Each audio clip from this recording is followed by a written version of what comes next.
What makes RE2 a timeless classic? Campy but charming cutscenes, memorable unit voice lines, simple yet satisfying gameplay? No matter what your answers are, all of them wouldn't have come together perfectly without a well-crafted campaign. One that is filled with broken triggers, unused dialogue, and occasionally inverted difficulty. This is Red Alert's Allied Campaign Trivia Trip. For convenience sake, I'm going to assume that most of you watching this have already seen the Soviet video on the same topic, as I will be heavily referencing technical details explained in that video to avoid repeating myself. If a new concept comes up, I will still talk about it though, so don't worry.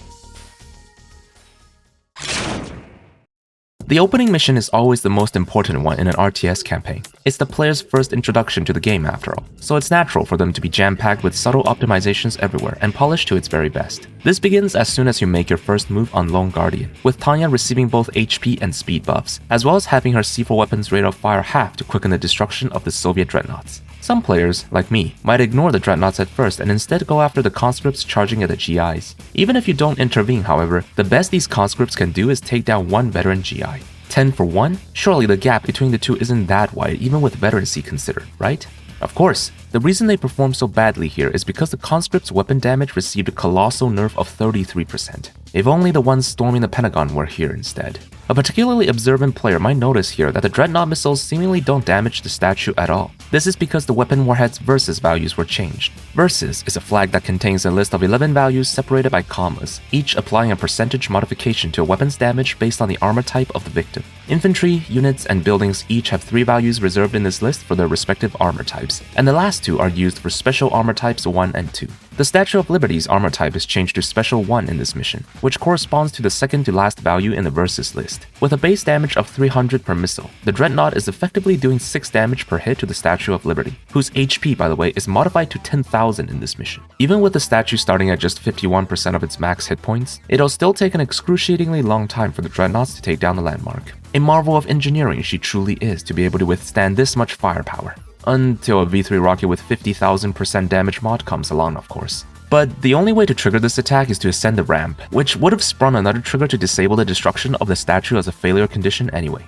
Getting here also enables a trigger named Butt Nugget that puts the GIs surrounding the Statue of Liberty under your command. And if you're fast enough, you can actually destroy the statue with your GIs before the V3 does so. Not that you'd want to do that, right? The destruction of Lady Liberty signals the start of the second objective, where you have to rendezvous with Fort Bradley. If you haven't finished off the Dreadnoughts at this point yet, now would be a good time to do so. They're scripted to leave the area 120 in-game seconds after the statue topples, and you'll actually lose the mission upon their success. The urban section of the map is where things start to get really funky. Several neutral buildings around the map have their health pools massively increased, as well as switched to the aforementioned Special 1 armor type. This makes them functionally immortal to whatever the Soviets throw at you. Occupying these buildings with your GIs basically locks down the whole area for the rest of the mission, though most of them are damaged beyond the garrison threshold already, so you won't get to abuse this without repairing them first. Part of the reason for this was probably so that the V3s attacking near these buildings won't insta-kill them, but it's also likely that this is meant to go alongside the unused urban combat hint trigger, which acted as a mini tutorial for garrisoning that even included a voice line from Eva. Our GIs are too exposed to enemy fire. Maybe they should take shelter in nearby buildings. It also reuses the conscript hint from the Soviet campaign as its display text. You'll see more signs like these as we continue that suggest that the Allied campaign was made after the Soviet one. There's just a lot of hints in this mission in general. Hint for harvesters, hint for GIs, hint for barracks, hint for repairing bridges, etc, which frame this mission as a tutorial level of sorts despite there already being 2 such missions. Clearly the devs expected the player to jump straight into the Allied campaign before anything else. In fact, they went as far as preventing you from selling your Conyard once you reach Fort Bradley. If you do end up losing it by some miraculous means, you'll get 3 engineers pair-dropped in as recompense instead. Last thing to talk about are these oil barrels, whose explosion properties are halved in this mission. A much appreciated change considering this may very well be the player's first experience with these things.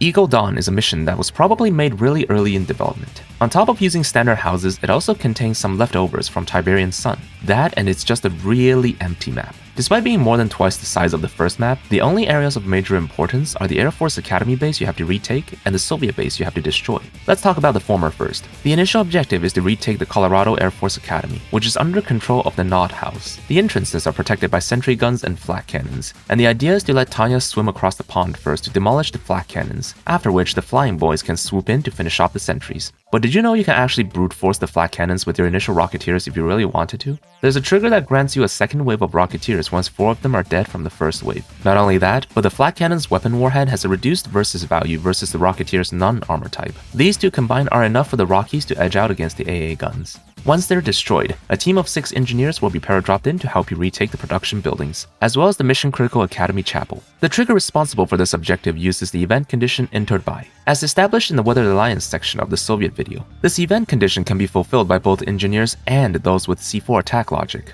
Does that mean you can complete the objective by destroying the chapel with Tanya?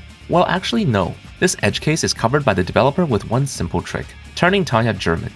There's an additional chain of triggers here that will recruit 2 of your engineers once some time has passed, turn them French, and then order them to capture the chapel and the Conyard respectively. A beginner-friendly setup in case the player wasn't paying attention to the objective. From here, the only thing you need to do is to take down the Soviet base. If you choose to do so without building anything, maybe you're going for a no-build run, then you're actually making the mission easier for yourself. The Soviets' AI triggers are only enabled after you recruit a combat unit or attack their harvesters in this mission. Additionally, building a Chrono Miner or a Grizzly tank will cause conscript attack teams to spawn on normal and hard difficulties, accompanied with a music change to In Deep. A bit too serious of a soundtrack for such a light attack, but who am I to judge? After all these years, I assume most people already know about the free Rocketeers to the southwest and the free crates you can get from destroying houses and trucks. Something you won't be able to see unless you look behind the scenes, however, is that the dumpster's name in the rules file is RA2 Harvard's office. Was there someone in the team named Harvard, or was this a jab by someone who was still bitter about being rejected from Harvard? We will never know the truth. Now, as always, I've saved the funniest part for the last. There are 2 tiles within the chapel base, one between the power plant and the barracks, the other between the Air Force HQ and the War Factory, that are unable to be directly moved on top of unless you use the stop command, nor can you place buildings over them. What you can't see here are actually 2 invisible light posts. These light posts are used everywhere throughout the entire RA2 campaign, and are responsible for most of the region-specific lighting you see in missions. These light posts look just like their predecessors in Tiberian Sun, except now they have the any flag invisible in-game equals yes, which makes them untargetable, indestructible, uninteractable, and yes, invisible, as if they're not even there in the first place. The only reason you can detect their presence is because A, they have a foundation of 1x1 in the r.ini file, and B, they're assigned under the player's house, America. Because of this, and in addition to some other esoteric Westwood spaghetti, ordering Tanya to area guard these cells will cause her to be instantly deleted from the game, resulting in your loss. What the f? I assume this has something to do with, again, the C4 attack logic, but we will never be sure unless we have the source code. These aren't the only light posts on this map under your house, by the way, so although the chance is infinitesimally small, you could just accidentally get Tanya killed out there. And wouldn't you guess it, the same issue exists in A1 as well. Hail to the Chief is a relatively light mission in both triggers and any modifications. It is also one with its team delays modified backwards, just like Subdivide and Red Revolution, the first of many to come unfortunately. The mini tutorial for garrisoning that was supposed to take place in A1 is instead placed here, where you're given a hint to occupy these buildings in front of your base to defend against mind-controlled civilian mobs. These mobs are mostly comprised of technicians and Texans, and their weapon is buffed so that they pose at least some threat to your forces. However, the mapper did forget to give the non-Texan civilians a proper weapon, so those guys don't do anything except run at you. The Psychic Beacon's HP was slightly buffed to make it a tiny bit harder to rush it down. It is also made uncapturable, though I'm not sure why they made it capturable in the base rules in the first place. A commonly used speedrun tactic on this mission is to bomb rush the enemy base with your starting IFVs. There is an exploit involving the Burst Any flag that substantially increases their DPS, allowing you to blitz down the Psychic Beacon in an instant. The Burst Any flag, defined on weapons for vehicles like the IFV and the Apocalypse tank, defines the number of shots their weapons can fire in succession before it initiates the wait time defined by the rate of fire flag. However, if the unit with the multiple burst weapon is assigned a new target before it fires all shots, the game will reset the burst counter without applying the rate of fire wait time. The trick then is to repeatedly spam the stop and attack command to manually reset the burst counter, firing an endless barrage of missiles with the IFV. This exploit is exponentially easier to reproduce on higher burst, such is the case with the IFV's elite primary weapon, which boasts a burst value of 4. For those of us who are not speedrunners though, I've still got much to talk about. This mission, as well as Liberty, are the only 2 missions with functional usage of global variables. This is done because they're both set in Washington, D.C., and Westwood saw this as a great opportunity to add in some intermission continuity. A total of 5 global variables are used here, with each of them corresponding to a landmark on the map. By default, these variables are disabled, but each time you destroy one of these landmarks, it enables the respective global variable. These variables and their active states are carried over as you progress through the campaign, and are accessed again when you reach Liberty. In that mission, a set of triggers each checks for the state of one of the global variables. If they are enabled, then the corresponding Washington landmark is immediately destroyed upon game start. TLDR, this allows the landmarks to retain the state they were in from A3 to A6. Saving and loading breaks this as far as I know, however, so if you want to see this neat feature in action, you're gonna have to destroy the landmarks and play without loading from A3 to A6. Even with that in mind, this is honestly quite a cool feature, and I'm really sad that I didn't see more use than this. Though to be fair, with the way they were used here, it's unlikely for the player to engage with this mechanic anyway. Rather than destroying the landmarks, most people would just repair them for some cash crates. Sadly, they're nerfed in this mission, but nobody's gonna complain about free money. You can also be a maniac and repair the buildings first before destroying them, which enables the global variables anyway. Last Chance has an awkward intro where Eva's voice lines cut each other off due to bad trigger timings. And once detected, it makes short battle control online. I wonder why I'm mentioning this. Surely badly timed triggers don't come up again later, huh? Here, the Grand Cannon makes its one and only appearance in the entirety of the RA2 campaign. It is also nerfed to the ground to make sure the player doesn't lose too many destroyers. Worry not, my friend, you'll get your chance to shine in Yuri's revenge. This mission is relatively light in terms of broken triggers, but it is chock full of tiny trivia bits. To start, we've got some ini changes to the police car, speeding it up, giving it a weapon, nerfing its HP, and changing its name from RA2 Pig to RA2 Pig. Now, something to keep in mind is that unlike Tiberian's Sun, the name flag in RA2 is only responsible for the value displayed in the map editor, and is not the same as the name you see in-game. That function is given to a different ini flag called UI name, which uses a string to reference an entry in the game's string table, and the referenced value is what's actually displayed in-game. This is also why the Chicago Water Tower doesn't display its name when you hover over it, because it lacks the UI name flag. The whole reason for these changes is this short segment near the city outskirts, where 3 cop cars rush straight into certain death while doing barely any damage to the Tesla troopers. Somebody at Westwood didn't like cops, that's for sure. There's a trigger which spawns a team of 5 monkeys when we garrison the McBurger Kong, boasting 10 times the HP and 6 times the firepower of the cop cars. Maybe Yuri kidnapped these monkeys to serve as prototypes for the brutes. The Psychic Amplifier timer and the enemy production triggers are both tied to the deployment of your MCV in this mission, so it's much easier if you just go for a no-build run. And surprise surprise, the team delays are modified backwards again. Should I even bring this up anymore? I feel like you should just accept this as a norm from now on. Anyway, while exploring the urban streets, you might notice a really odd phenomenon. Some sandbags on the map can be normally targeted by your grizzly tanks, and are easily crushed by your tanks when you order them to do so. Others, however, require you to force fire them, and your tanks seem to have a magical aversion towards running them over. There are several layers to this issue. Firstly, walls and sandbags are typically placed in maps as what we like to call overlays, whose object states cannot be individually manipulated within the map editor, including which house owns the overlay. Instead, its owner house is decided at game start based on the house of the closest building type. So, sandbag overlays placed near Soviet buildings will be owned by the Soviets, and the same rule applies to those placed near civilian buildings. That's not an issue intrinsically, but Westwood has a bad habit of allying the player house with the neutral house in the campaign. And naturally, your units will try to refrain from targeting allied buildings, including the sandbags they own. Hence why there is a difference in treatment between some sandbags. Just like in Big Apple, the Lightning Storm ini flags are modified to simulate a global lighting change for the Psychic Amplifier's activation. What confuses me, however, is what comes afterwards. The trigger that mind controls all of your units also spawns an invisible civilian near the amplifier. Another trigger activates moments later, causing your former subordinates to all hunt down this civilian before the lost screen kicks in. I have no idea what the intent behind this was, so I'll just focus on the technical aspects. The reason the civilian's invisible is because its image is changed to be invisible hack. This entry doesn't actually exist in the art.ini file, and since the game can't find the invalid entry, it doesn't render anything on the screen for the civilian. Ergo, an invisible hack. Speaking of invisibility, something else that is far more visible than the developers intended is this Soviet conhyard at the top right corner of the map. This conhyard is responsible for constructing the nuclear silo after you destroy the amplifier, and is positioned outside the visible map area just like the one in Big Apple. Unfortunately, this one wasn't placed far enough from the visible edge. As a result, you can actually see it stick out on the minimap like a sore thumb. And if you were to attack this conspicuous red dot, you can actually destroy the conhyard and prevent Vladimir from bombing Chicago. He'll just deliver an awkwardly long speech while nothing happens on the map. Behold the power of Mother Russia!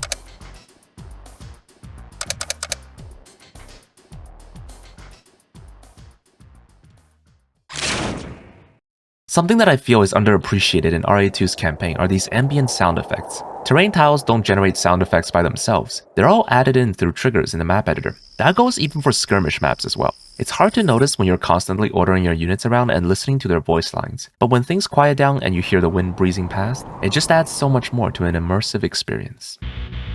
What's not immersive are these flags. The loading screen shows that the operation takes place at the German-Polish border, but the FMV cutscene shows the mission taking place at the Polish-Belarusian border instead. Either way, where are my Polish flags, Westwood? It's not even about the lack of assets per se. The Polish flag is literally in the files, just unused.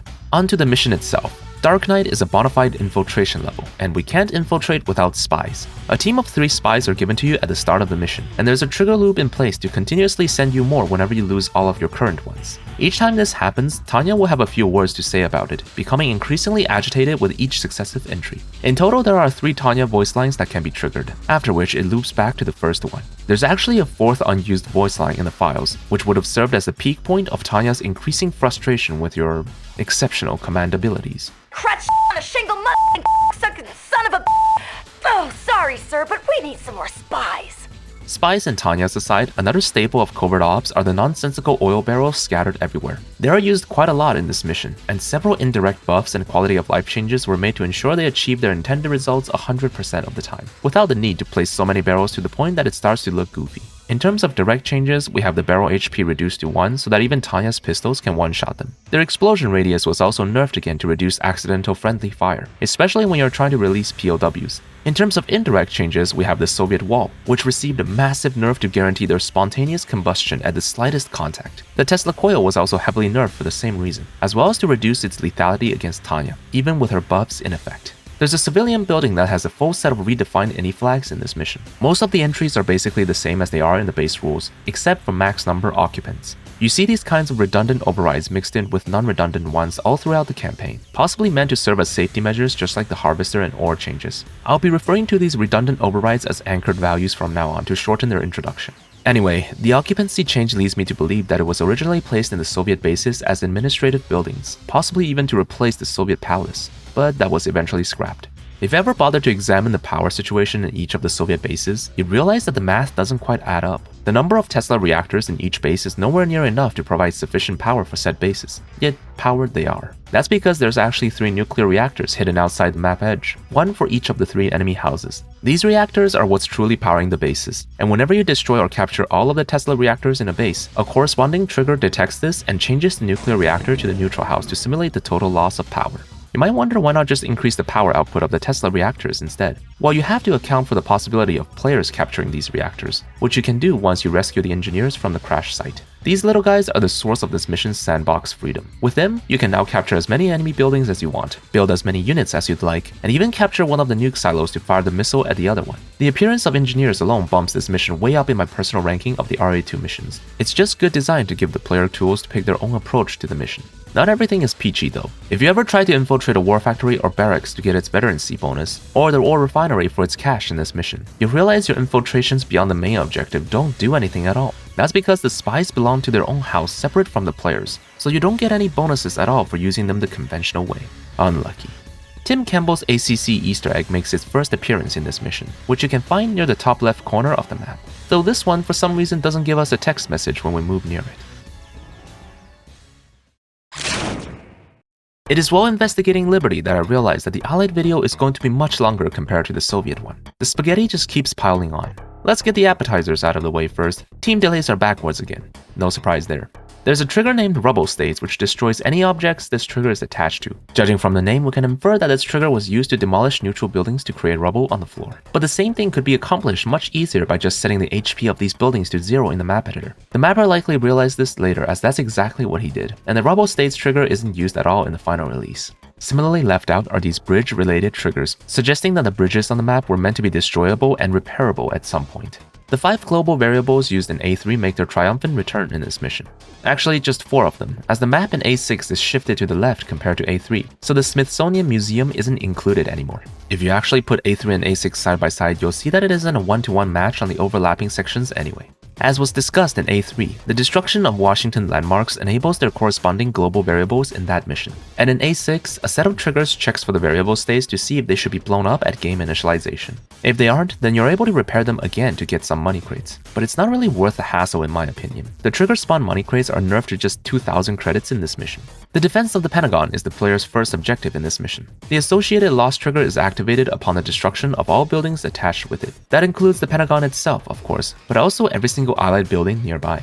Thing is, the Pentagon itself belongs not to the player's house, but the Civi 1 house. This house is allied with both the player and the enemy houses, so the Soviets will never attack the Pentagon unless you garrison it with GIs. Furthermore, you can disable the failure condition by simply stepping onto these cell tags by the rear ramp, after which you can destroy however many Pentagon segments you'd like without losing the mission. Guess we never really needed them, huh?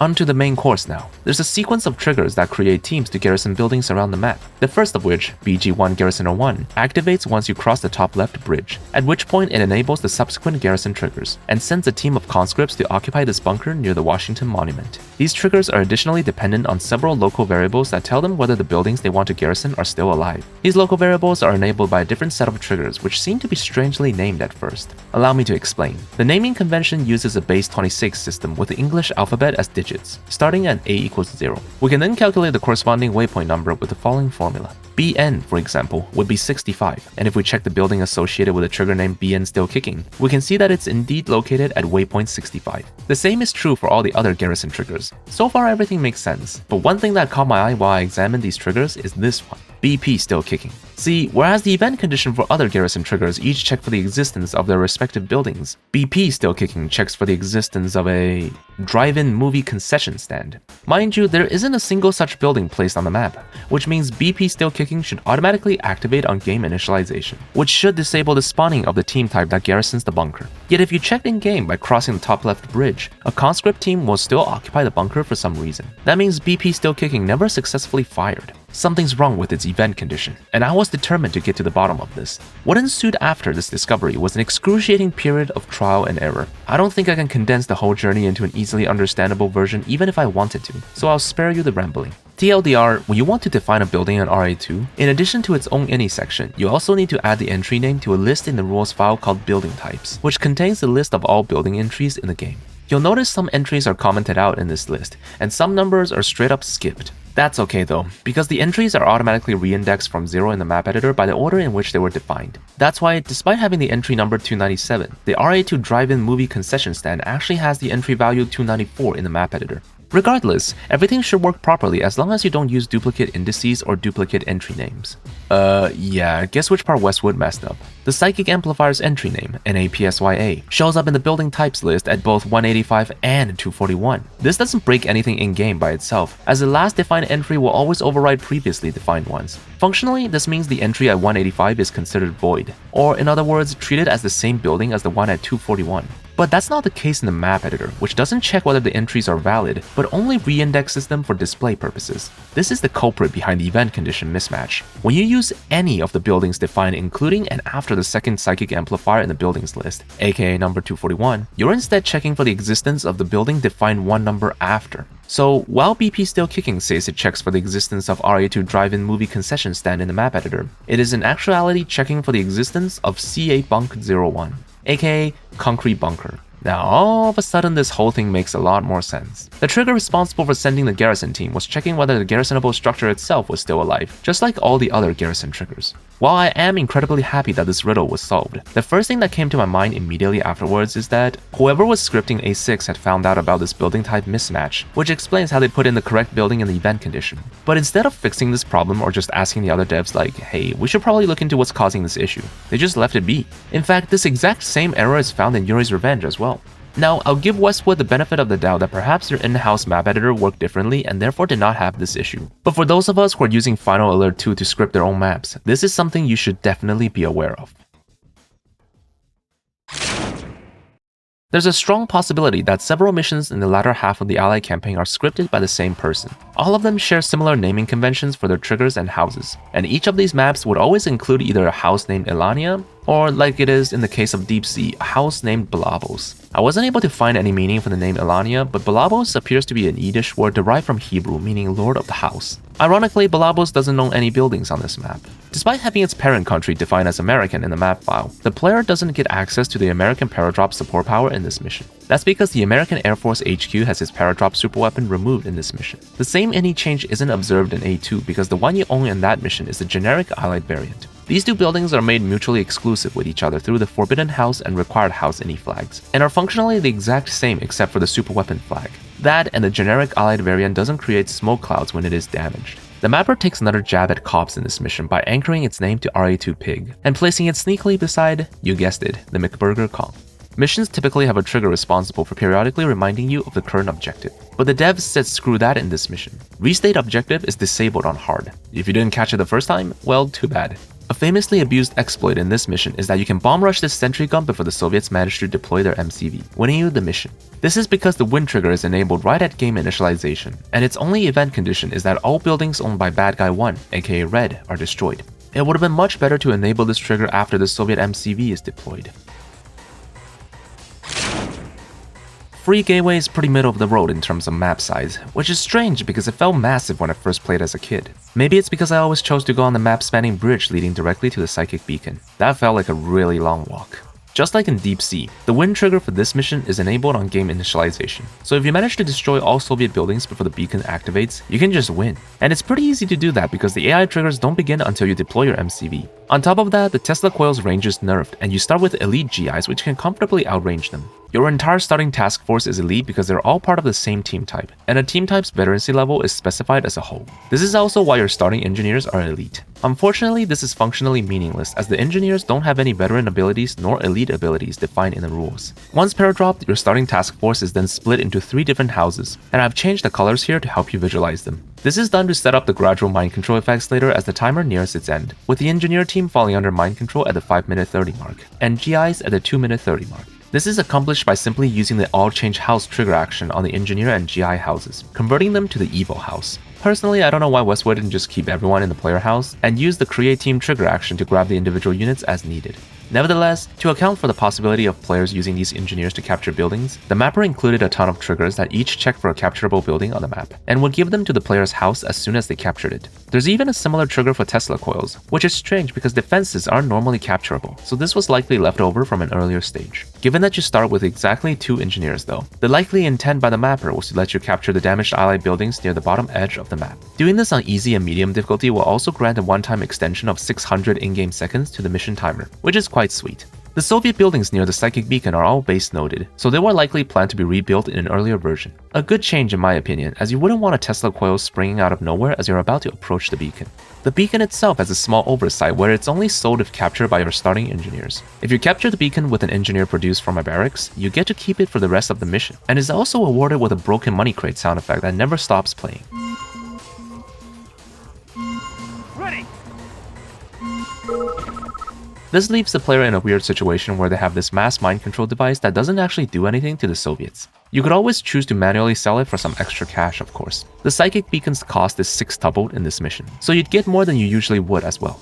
While this change seems to be solely made to give you more money when you sell the beacon, I think it actually has something to do with the promotion mechanic. Here's a bit of background knowledge. Veterancy is split into 3 levels in RA2, Rookie, Veteran, and Elite. To promote from one level to the next, a unit must, according to the CNC Modding Encyclopedia, destroy enough technotypes until the cumulative cost of the destroyed exceeds the unit's own cost, multiplied by veteran ratio, which has 3 in the base rules. For example, in order to reach veteran status as a conscript, which has a cost of 100 credits, it must kill at least 301 credits worth of enemies, and the same to go from veteran to elite. Doesn't sound like much, but this cost scales really quickly as units get more expensive. In the case of Free Gateway, the reason the Psychic Beacon's cost is modified to 6,000 is to guarantee an elite promotion for Tanya if she is the one to blow it up. Tanya already spawns as elite though, so this was likely another holdover from an earlier version. Even if Tanya did spawn as rookie though, blowing up the beacon still wouldn't have been enough to promote her to elite. If everything we've established earlier about veterancy was indeed fully correct, then Tanya would have needed to destroy at least 6,001 credits worth of technotypes, so she should be 1 credit short from promoting to elite here. Primary objective achieved. Wait, what? Uh-oh. Yeah, it turns out veterancy is a tad bit more complicated than we thought. I set up a test on an empty map to see exactly what was going on here, using GIs and Soviet infantry with modified unit costs to reach our desired thresholds. What I discovered was that, from one veterancy to the next, if the unit gains exactly 3 times its cost from just a single kill, it will promote. Otherwise, it needs at least 1 credit more. This is true for going from rookie to veteran, from veteran to elite, and from rookie to elite, with the last one needing exactly 6 times the unit cost. This holds true even in Yuri's Revenge, and I was honestly perplexed at how this came to be. Could be a rounding error or something? Hopefully someone better versed in coding could explain in the comments. Sun Temple is the first mission where we're introduced to the Seals, a campaign-only unit that wasn't buildable in Skirmish until Yuri's Revenge rolled around. There are actually multiple signs in previous missions that allude to them having a much bigger role originally. The MP5 weapon which the Seals use was modified in both A1 and A5, and the trigger that spawns GIs on lower difficulties in A5 is actually named Create Seals, implying their appearance in an earlier version. Westwood likely thought this was too much overlap between their role and Tanya's, and gave the latter most of the spotlight in the Allied campaign. This isn't a surprise when you realize Westwood literally gave them identical stats, with the only exception being Tanya's 2 extra attack range at elite veterancy. Several civilian buildings have modified INI flags in this mission, mainly to make them unoccupiable and actually visible on the radar. This suggests that they were either used as decors or objective buildings in an earlier build. Maybe we had to infiltrate them with spies to extract data or something. In the final release though, the only thing out of the ordinary in the Soviet base are these Mayan prism towers. Most of their weapon stats were anchored here, and its range is increased from 12 to 18. Unfortunately, none of these changes took effect in-game because the mapper forgot to capitalize the P on Mayan prism, and any modifications are case sensitive. Good friend of the channel All-Star strikes again, and we discovered yet another bug in this mission, the result of which can get out of hand extremely fast if you're not paying attention. When the player frees the POWs to the north of the main Soviet base, specifically the vehicle POWs, it enables a local variable called POW vehicles freed, which on medium and hard difficulty activates a repeatable trigger that spawns a flak track in front of the Soviet war factory every 60 in-game seconds. It's easy to miss this when you're not paying attention, but yes, the flak track literally manifests itself into existence, then settles into an endless patrol route around the Soviet base. What's hilarious is that the triggers used to disable the spawning are set up incorrectly. On hard difficulty, Flak Patrol Disable is supposed to stop the spawning once a building attached with this trigger is discovered by the player. But there is no building attached with this trigger. On medium difficulty, the flak tracks are supposed to stop spawning once 200 in-game seconds have passed. But this trigger is enabled at game initialization, which means if you rescue the POWs after 200 in-game seconds have passed already, you can bypass this disabler entirely. If you intentionally allow them to mass up, the flak tracks will spawn endlessly and eventually form an impenetrable wall around the Soviet base. They might also just all get stuck in one place if you're lucky. The only way left to stop the spawning trigger is to either capture or destroy the Soviet war factory, and it's advised you do so before the tidal flak blankets the entire map. The best way I've found to deal with these guys is to camp our grizzly tanks near the ramp, and eliminate the flak tracks as they come. As a side note, it's kind of ridiculous how useless flaks are against ground vehicles in RA2. Like, what is this?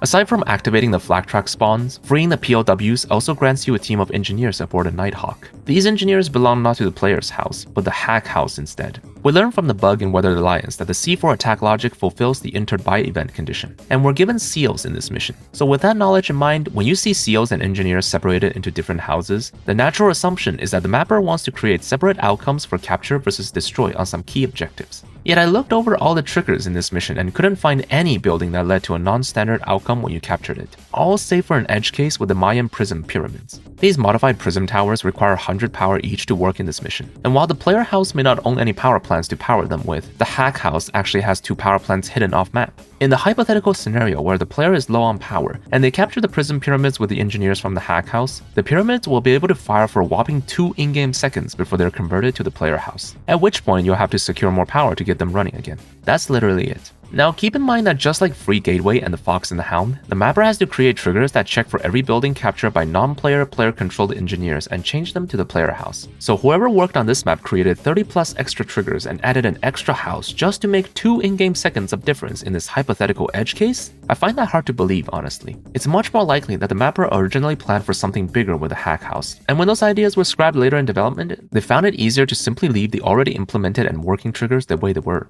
That, or I missed something entirely in the mission. Commander, look out, they're over here! Mirage is a fitting name for this mission, not only because we're introduced to the Mirage tanks, but also the fact that the urgency of the Soviet invasion is only a mirage. You probably think I'm saying this because the team delays are modified backwards again. Well, you're right, but that doesn't really matter here because the AI production triggers don't work to begin with. Let's start from the beginning. If you stare into the fog of war at where the German outposts were moments after they're destroyed, you'd be able to hear the dying sound of a few conscripts.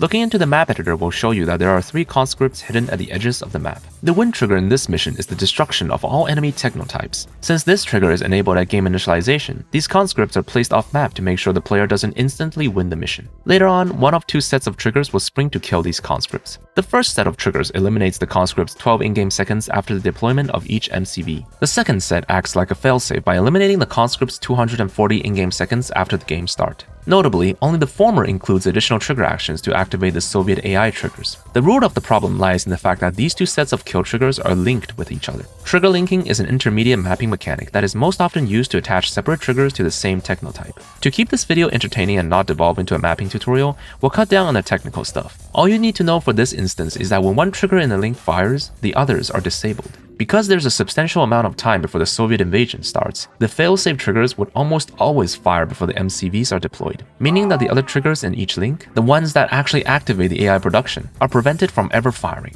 Had they just given the failsafe triggers some more time before they sprung, maybe 30 extra in-game seconds, this would all be solved. Instead, the fully fleshed out AI triggers are wasted once again. The only attack teams you have to worry about are the 3 tied to Einstein's voice lines and the Apocalypse tank attack team. There are 2 ways to trigger the arrival of these 3 Apocalypse tanks. The first is to construct a spy sat, after which an EVA transmission immediately alerts you to the arrival of the APOCs. Commander, I've established an uplink with SpySat. It should be coming online as we speak. Wait. Apocalypse tanks. On the roll. Be careful, sir.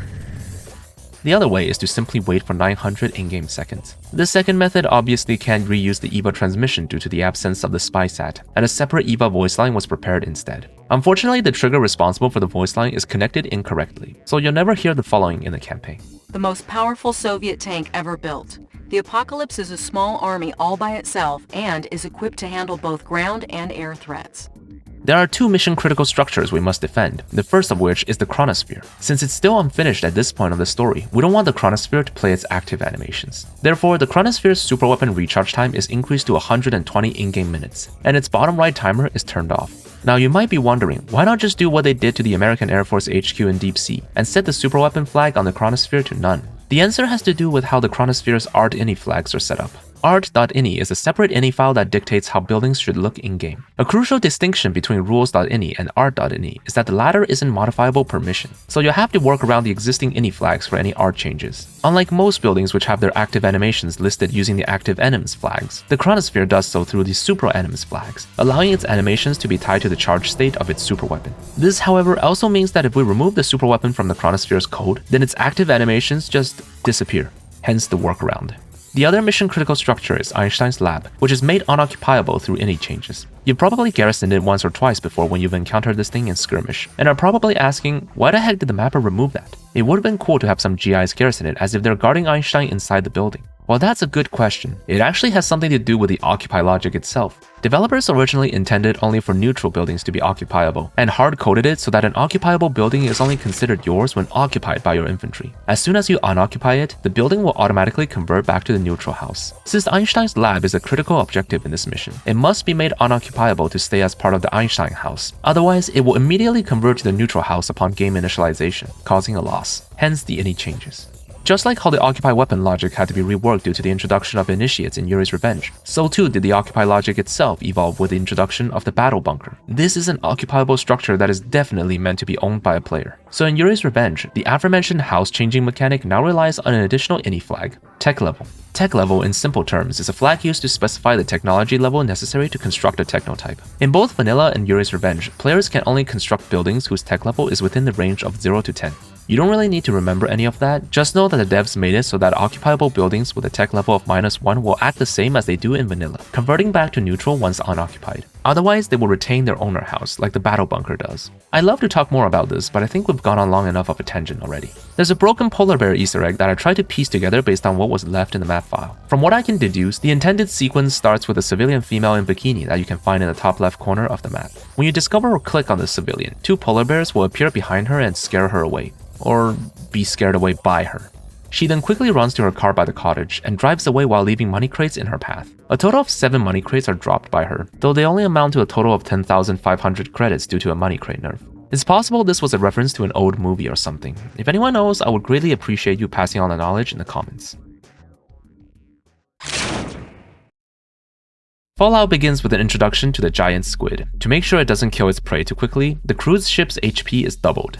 All Soviet combat units have the any flag default to guard area equals yes in this mission. This makes them constantly scan for enemies in a large area around themselves, and is presumably done so that your chrono shift attacks will always be met with resistance, as that is the main gimmick of the second half of the mission. To help facilitate your aggression, the chrono shift recharge time is reduced by 2 in-game minutes, while the nuke silo is doubled. This lets you squeeze out 3 chrono shift attacks before the first nuke strikes your base, which should be more than enough in the hands of skilled players. But just to make sure that a nuke doesn't completely cripple those who are inexperienced at the game, the Allied War Factory's armor type is modified to allow its survival against the nuke strike. This mission is on the upper end of the Allied campaign in terms of difficulty, with lots of repeatable attack teams. Some players might choose to abandon the rear refinery and destroy the bridges connecting the mainland to their base. But the Soviets are relentless in this mission and would paradrop engineers across the Strait of Florida to attempt the repair. If you kill all the paradropped engineers, then another team will immediately respawn. This process will continuously loop until one of the engineers fails to be killed, which in 99% of the case means it's successfully repaired the bridge. Seems alright so far, but what the mapper failed to account for is the possibility of the player themselves repairing and blowing up the bridge again. That's right, every time you repair and destroy the bridge, the AI sends another team of engineers independent from all the previous teams, with each team just as persistent as the last, respawning as soon as you eliminate them. Do this enough and you will summon the entire class of 1972 from the Moscow State University of Civil Engineering.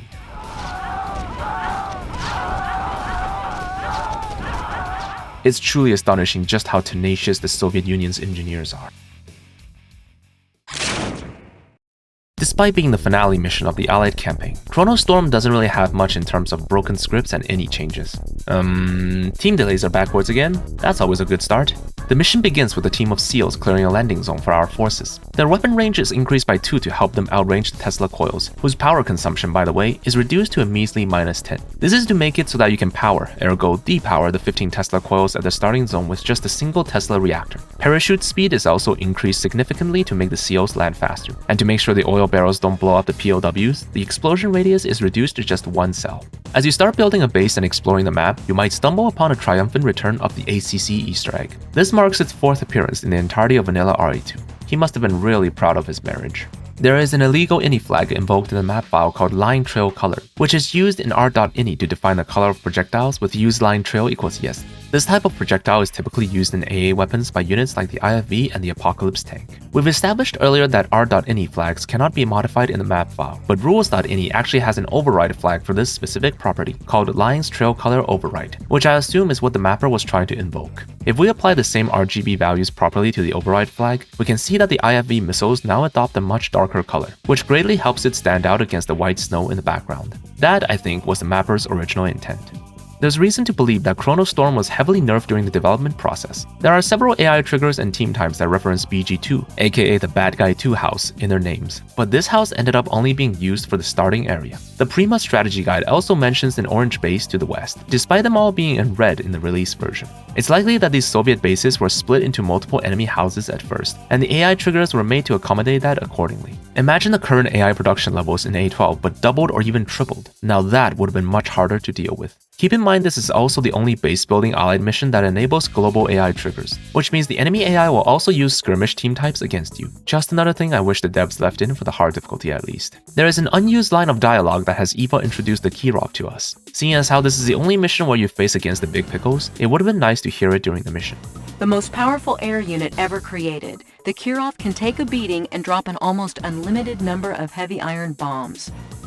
The aforementioned Primo strategy guide also calls out the Kremlin Blackguard as green colored, despite the fact that they're in black. If you looked at their color name in the map editor, however, the black color is, in fact, called neon green. These colors are all defined in a rules.ini section called colors. Each row contains the entry name and the HSV values of a color. Westwood likely thought it was weird to have the Blackguard be colored anything other than black, and modified the HSV values for neon green to 000 at the last minute without changing its name. And that's the end of the Allied campaign trivia troop. It's clear in hindsight that this was the campaign they made after the Soviet one. Almost every mission was comparatively more user-friendly with hints added here and there. There was a lot more nuanced scripting and just a lot more triggers in general. I encourage you guys to check these maps out yourself if you're interested, as there is a lot of small details I skipped over simply because we'd be stuck here for hours otherwise. While it's enjoyable to poke fun of Westwood's mapping idiosyncrasies, it's important to keep in mind that they didn't have all the advanced tools and features we have now to review their own work. So although it's hilarious to point and laugh at all the shenanigans in the mission scripting, we should still appreciate them for what they are, a timeless masterpiece and an invaluable part of our childhood. For those of you who want a remastered experience of the original campaign, consider checking out the almost perfect Red Alert 2 project led by Rosario, which entails a faithful reimagination of the original RA2 campaign. It does so under the framework of Mental Omega, which is one of the best Yuri's Revenge mods out there, and I definitely recommend looking into both if you haven't yet. Make sure to let me know through appropriate means if you liked the video. I'd really appreciate that. As always, thanks for watching. Until next time.